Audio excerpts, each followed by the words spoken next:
all of our rock art is under threat. It's constantly weathering away, but today it faces new forces: industrial development, housing developments, vandalism, graffiti, the effects of climate change. Climate change is causing really hot fires to race into shelters, burning the vegetation, and then the paintings and engravings crumble into the dust of the floor. I'm concerned about what's happening to Australia's rock art, because from very early in my life, about the age of 9, I think, I was made aware of this part of our sort of cultural heritage. My father took me to a rock ledge at the south end of Bondi, and he showed me a petroglyph there, an extraordinary large petroglyph of a shark. And he explained to me that it was a couple of thousand years old, at least. And I was suddenly aware that the elders, the traditional owners of the Aboriginal people, must have traced this figure with their finger and told the tale of the Dreamtime shark. Later, I became aware, of course, of the extraordinary rock art in Gagajoo National Park, the Abiri Gallery, and a couple of other places. But for some time I've been aware of it. And when Professor Paul Tacon told me that we didn't have a national register, I was stunned and I was shocked. And there is a desperate need for this to occur. I find it incredible that we don't have a top 20 or top 100 listing of sites. Certainly I could contribute to that. The government tried to come up with something like that few years ago and put it in the too hard basket. It's not too hard. We can do that, and then we can go out and record these top 100 sites in intricate detail. We can do laser scans, produce 3D replicas, so if something does happen to them, at least we have those records for future generations. There is, I mean, it is truly extraordinary that we don't have a national register. I was involved with the establishment of the Australian National Museum and the establishment of the first ever Gallery of First Australians. And I would have thought that given that background, that knowledge, that understanding of our heritage in this area, that there would be a register. But there isn't, and we must have one. This rock art of varying ages, from much of it from 15,000 years ago to up to about 50 years ago, provides valuable insights, special windows into the past. We can learn about extinct animals, thylacines, the megafauna. We can learn about past Aboriginal cultures and their lifeways, their material culture, their spirituality.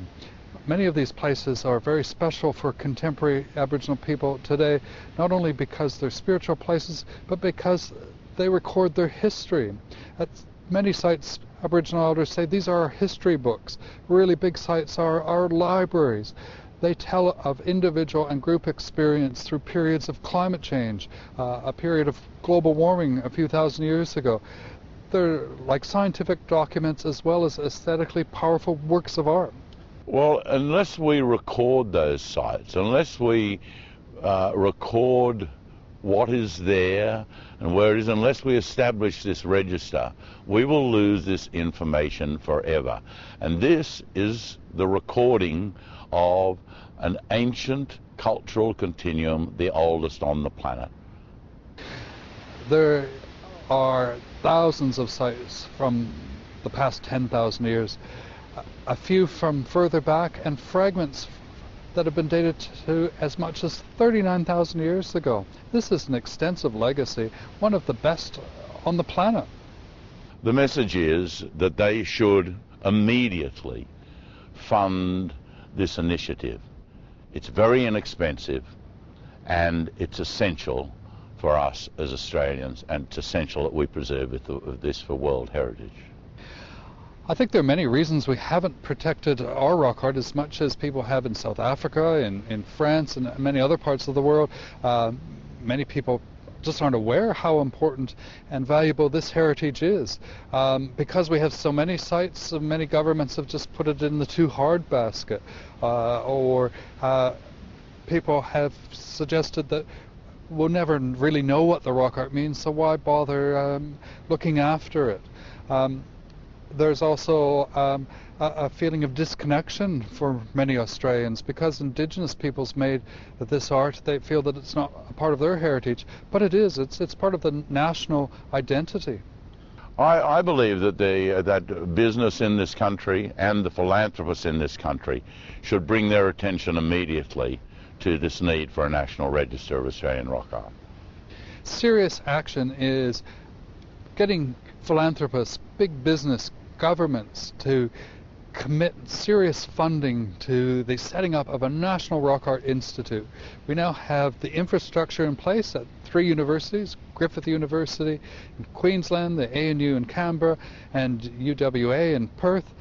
We can set up a national institute in cooperation with Aboriginal communities and government. If people get up and contribute to this really important campaign, it's not going to cost much money. $6 million to get it up and running, more money to keep it going, of course, but $6 million is very little compared to what galleries pay for individual paintings.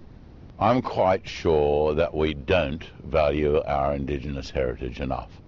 If we did, then there would long ago have been a register of this incredible record of the oldest continuous cultural tradition on the planet.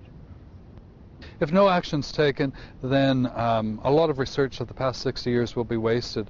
A lot of the information that we have about sites is in personal archives. When people pass away, their relatives throw these records out, take them to the tip.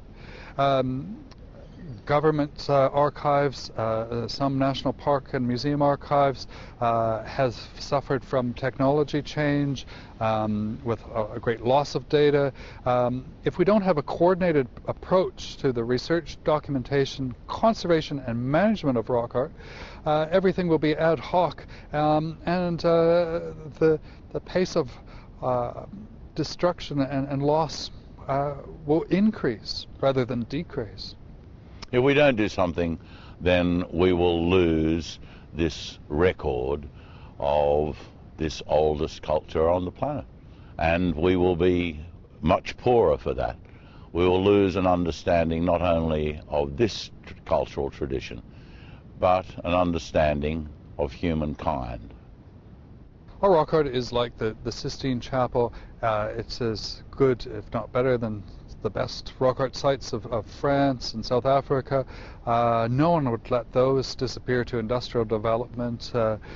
Millions of dollars are spent on single sites in southern France. Our rock art heritage, in a way, is our crown jewels. And to simply sort of leave them lying around for anyone to pick up and do what they like with is ludicrous. I'm angry that there's been so much apathy in the past. There's been a small group of dedicated academics who've studied the rock art of certain areas, working closely with Aboriginal communities. But government registers at the moment just sort of obscure the fact that they have much rock art or that it's important. Aboriginal communities often can't even get access to information about their own sites. Something needs to be done now.